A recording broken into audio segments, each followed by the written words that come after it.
So Rush is currently 12th on the Korean Challenger SOLOQ ladder, and he actually mains Camille. I thought I'd do some justice for a lot of Rush fans out there because he hasn't streamed in a year and he hasn't made a YouTube video in a very long time, so we're just going to go over his gameplay and see how he does. Currently he mains Camille with a 61% win rate and the highest amount of games played, so he is going Camille jungle. A lot of these games are Camille jungle, so we're going to review one of the games. But before I do that, I'm going to go over his item build, skill order, and also runes. So for runes, he takes one of two trees, but right now he's always taking press the attack, so he's always going this page. And this is a pretty standard page for press the attack.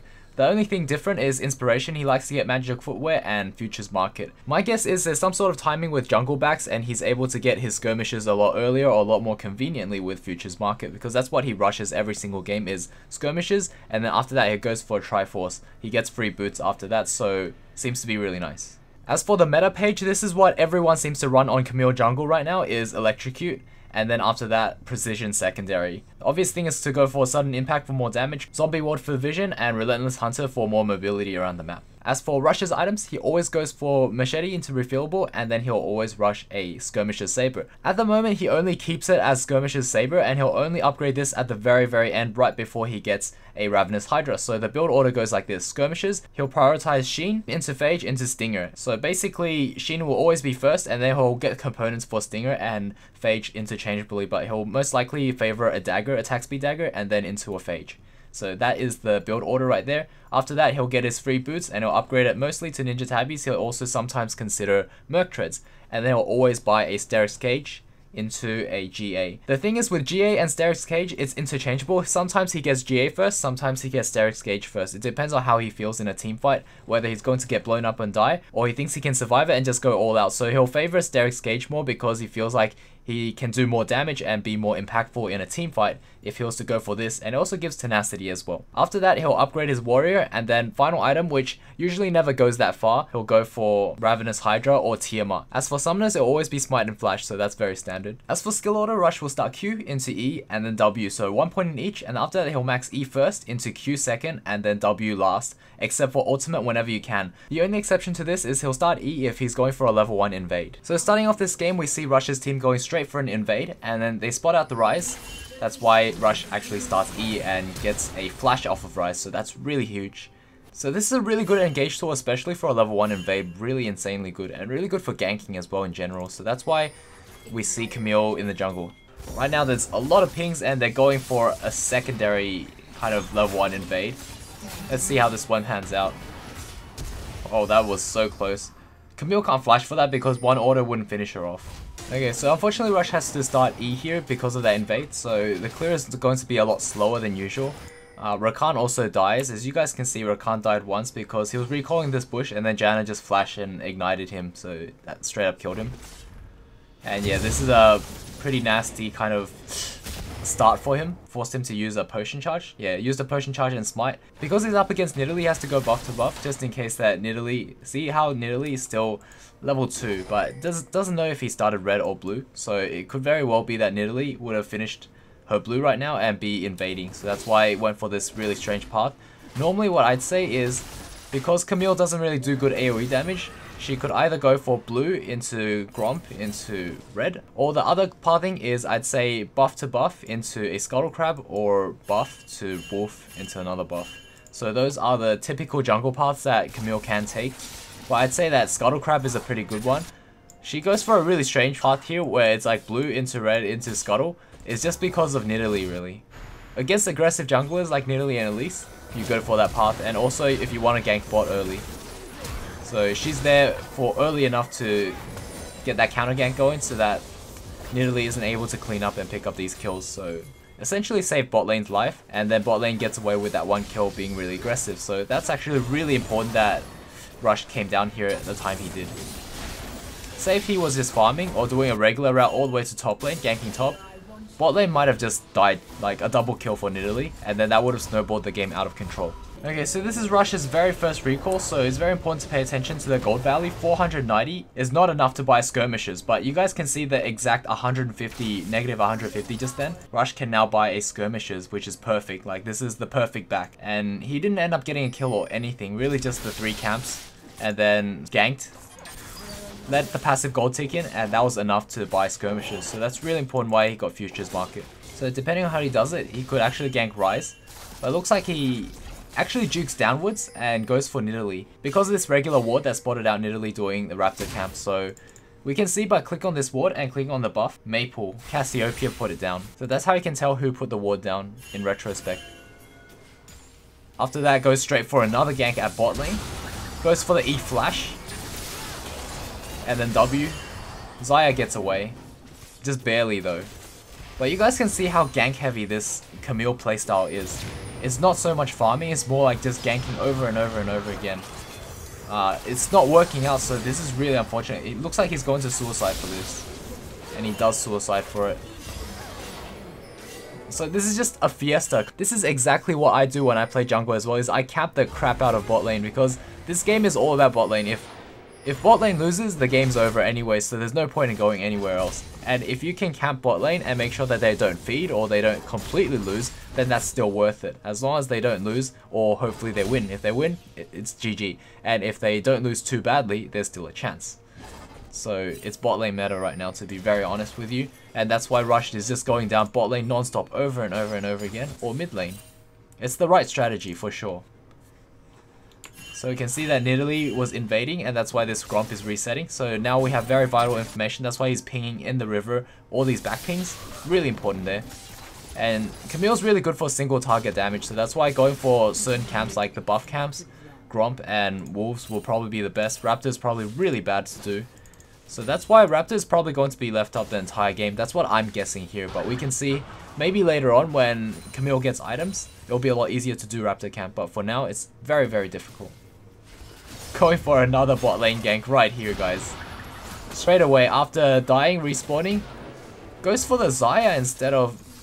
I guess it's because Janna has so many disengage tools, like she still has her flash and her W up, so if Camille wants to jump on Janna, then she'll just simply use W and there'll still be a flash, so that was actually the right call. But the thing is, Xayah was probably dead anyway. So you can see how Janna is just like really, really annoying, but now that Janna has no cooldowns, her E is up though. But she has a flash, so we'll see how this dive goes. Definitely let Rakan tank. Flashes that, so Rakan still does not have aggro. Now Rakan has aggro. Camille goes for the autos and the finish off. That was like Ignite plus challenging Smite Burn. And just like random who gets the kill. It happens to be challenging Smite Burn wins this time. So let's see, what's really important is, what does he do now from here? Go back to bot lane? Or go to mid? Looks like go back to bot lane again. The best strategy. Oh, by the way, I forgot to mention, look at what Rakan does here. When we go back, do you guys see how, like, right now Rakan puts a pink ward, right? And tries to clear this out, and Xayah comes and tries to zone him off. So he backs away and then comes back in knowing that there's no vision. You guys can see how Xayah has 0 vision because this ward is disabled. So Rakan's just standing there. Remember, a disabled ward is a ward that does not grant any vision whatsoever, so you don't need to clear it out. The moment you hit that ward, it will start revealing again. It will be as if it's not disabled. So that was really smart played by Rakan, and then he just goes in like flash W, gets a surprise knockup, and that becomes a kill. Unfortunately right here, they clean up, but it does go for... Ooh, that's not too bad. It's a 3 for 2. Considering Xayah's already dead, it's a 2 for 2. So that's not too bad of a result. You guys can see it, Korean Challenger SOLOQ is just insane, like so much action non-stop. And right now we can see in terms of items, she goes for Sheen first, and then boots come in for free. Attack speed dagger is just what Rush gets all the time right before Phage if the gold value is right. If he has just enough gold, he'll just buy Phage outright, but otherwise if there's like leftovers, prefer dagger over ruby crystal, I'm pretty sure. So right away after respawning, go straight for single camp. Oh, it actually goes for Raptor. That's really interesting. You can use your E to AoE all these Raptors. So that's something really important to note because Camille is really lacking in terms of jungle clears and in terms of clear speeds. It's all about ganking. Looks like he's going to opt for not going for blue and going straight to top lane just because he sees some action here. Also sees Nidalee, so that's a really good counter gank opportunity. See Poppy really, really low. Lands the stun on Nidalee, so it just goes straight for Nidalee, does so much damage. And after that, what? Auto, Q? Auto and just spam, just mash that Q. So auto once and then Q, Q.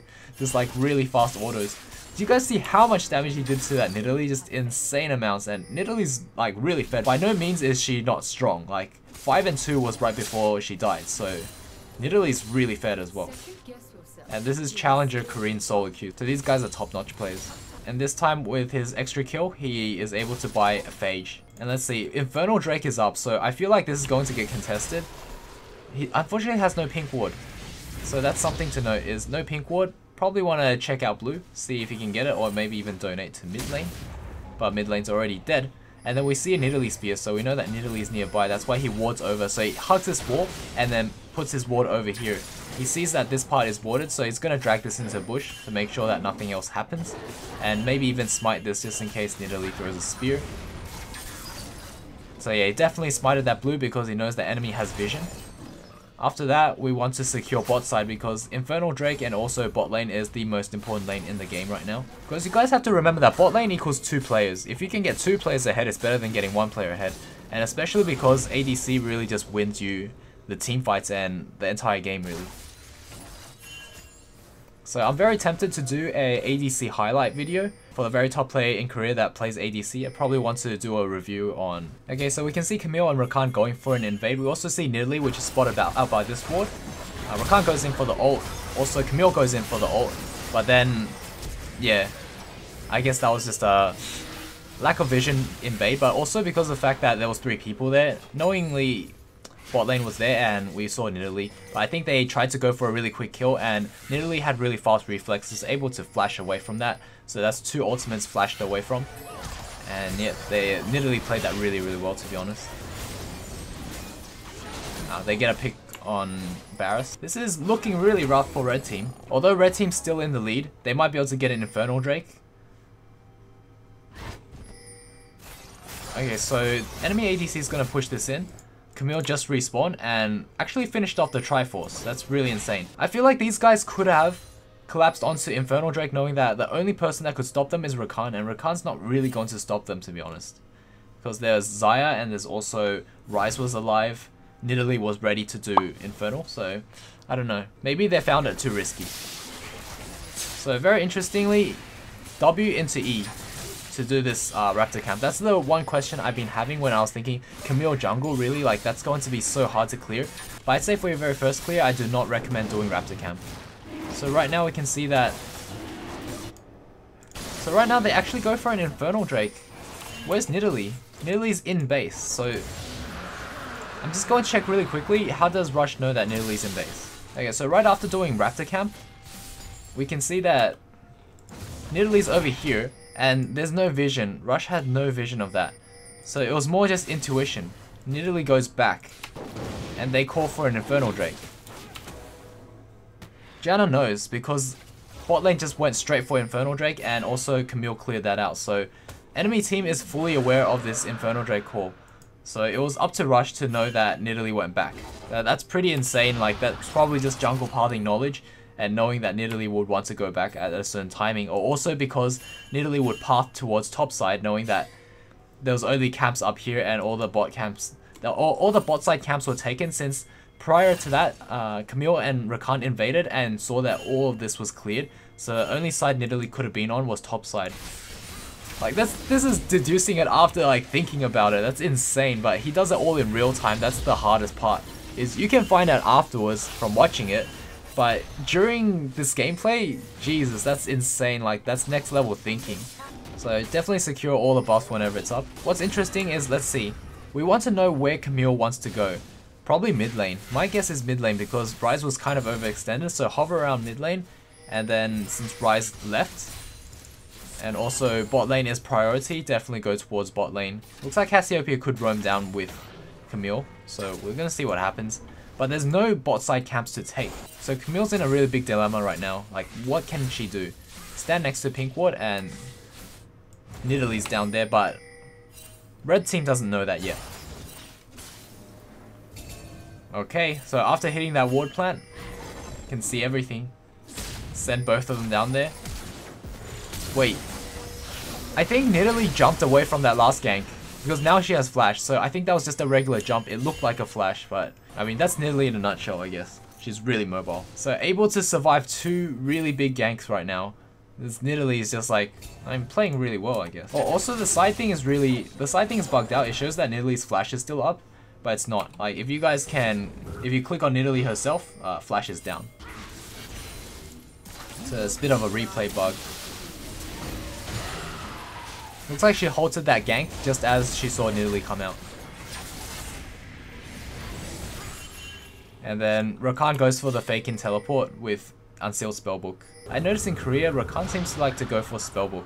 A lot of them. A lot of tank supports like to go for Spellbook as well. Like they either go for Aftershock or Spellbook, just for those fake out teleports. Teleport's actually really good for deterring enemy aggression. And in Korea, everyone's super aggressive. I like how that Rakan's like Alt W is just so strong. Counter gank comes in from the rise. There's so much action, always non-stop at bot lane. And you want to try to emulate that in your own games, guys. Like, if you can keep ganking bot lane, it's going to be a lot easier in your servers than in Korea because you're just going to go in and then gank, and then you either get a kill or they run away, blow stumps, then you come back and get kills. Like, that will be probably every other server, but in Korea, like, just crazy things happen non-stop where they survive, they get counter ganks, they get a lot of action happening, everyone dies all over the place, and like both teams are there to respawn. That's the main difference. I think this is the very first time she takes Krugs.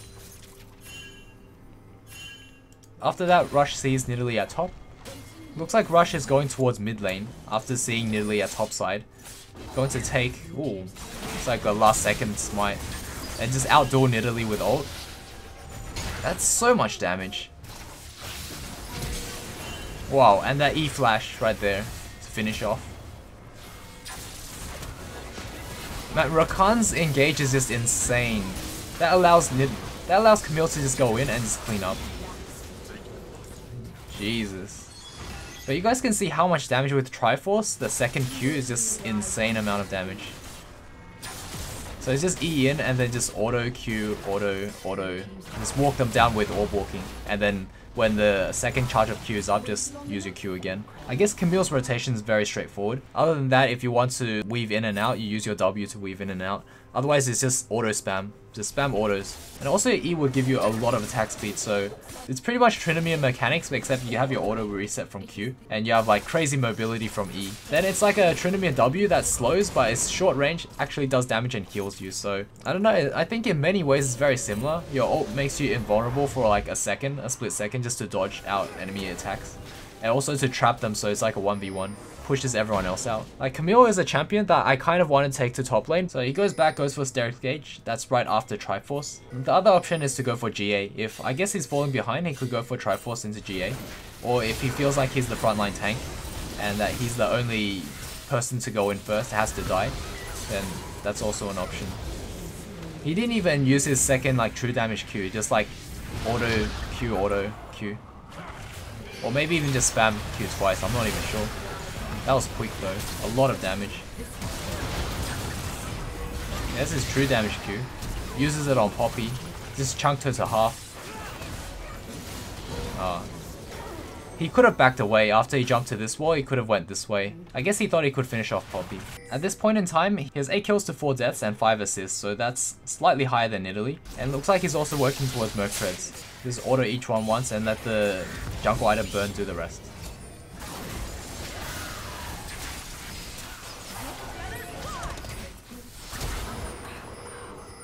Cassiopeia gets the kill on Xayah, just like a really quick catch, and then they're able to just start Baron off of that. Enemy has very small vision other than Scuttle Crab. Poppy gets a beautiful ultimate right there, and then Camille has to bail, E out, Blast Cone back in, and gets the smite.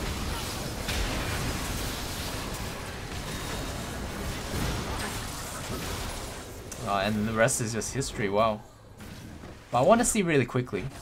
Okay, so watch really closely as Camille Blast Cone over. Nidalee and Camille both are at level 12 and the smite's at 720. As it reaches 778, it looks like Nidalee just used her smite, but if you click here, Camille hasn't used her smite, so looks like they both smited at roughly the exact same microsecond. Was just a split second slower and actually gets the smite steal. So that was really close. Like, Nidalee didn't play this bad at all. It's just that she smited a slight bit too early. Because you guys can see that Camille's smite was still not on cooldown, but Nidalee's was. And don't look at the side panel because the side panel is not accurate. Just look at the bottom left hand side of the screen. So yeah, off of that, they just surrendered straight up. After Baron, after they get wiped out, they just surrendered and it was GG. But I thought that was really interesting to note, and Camille is so strong in teamfights that all you have to do is just go really aggressive, go really ham in the early game, just keep ganking bot and mid. After your first couple of clears, you can start ganking top, but otherwise just keep going to bot and mid. And after some success at bot, you can control dragon off of that. And once your bot lane is strong, you can bring them to top lane and control top side and Baron after that. So it's really just all about getting bot lane ahead and just winning the game off of that. So yeah, hopefully you like that really intense game. Let me know what you guys think. I'll probably do more of these kind of highlight videos, and I'll see you all in the next video. Cheers.